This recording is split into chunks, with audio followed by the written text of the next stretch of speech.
Merci, Monsieur le Président. Mon intervention sera essentiellement une série de questions concernant les transports. Dans cette DM2, il y a un certain nombre de données qui sont contradictoires et qui appellent quelques éclaircissements de votre part. Entre le budget prévisionnel 2017, la DM1 et la DM2, le plan d'acquisition du matériel roulant a tellement évolué qu'il est difficile de s'y retrouver. D'autant que le nouveau gouvernement y a annoncé récemment sa volonté de remettre à plat les investissements ferroviaires. Un projet comme la ligne Orléans-Châteauneuf est remis en cause. Et que penser des incertitudes qui pèsent sur le financement du transfert des TET? Comment être certain que l'État respectera ses engagements concernant l'accord État-région?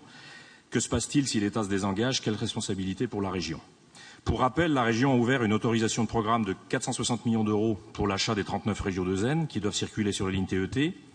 Suite à cette AP, 34 millions et demi de crédits de dépenses, de crédits de paiement ont été engagés pour lancer la fabrication des premières rames et inscrits en recettes dépenses. En cas de recul de l'État, allez-vous obtenir le remboursement? À ce jour, la construction des 3 premières rames continue-t-elle ou l'avez-vous stoppée?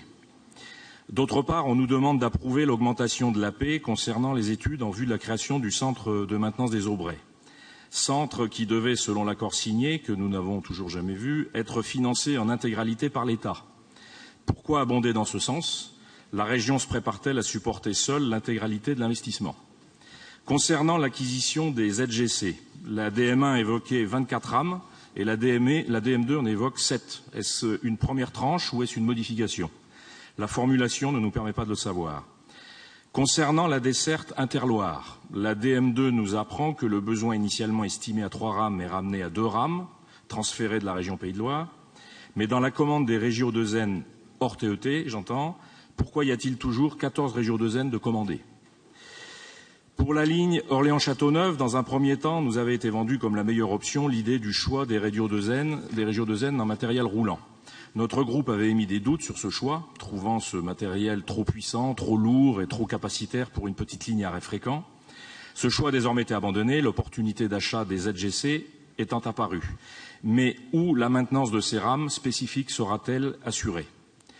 Enfin, au titre du CPER, la région finance la remise à niveau de la ligne Tourloche, dont on connaît la nécessité impérieuse de certains travaux.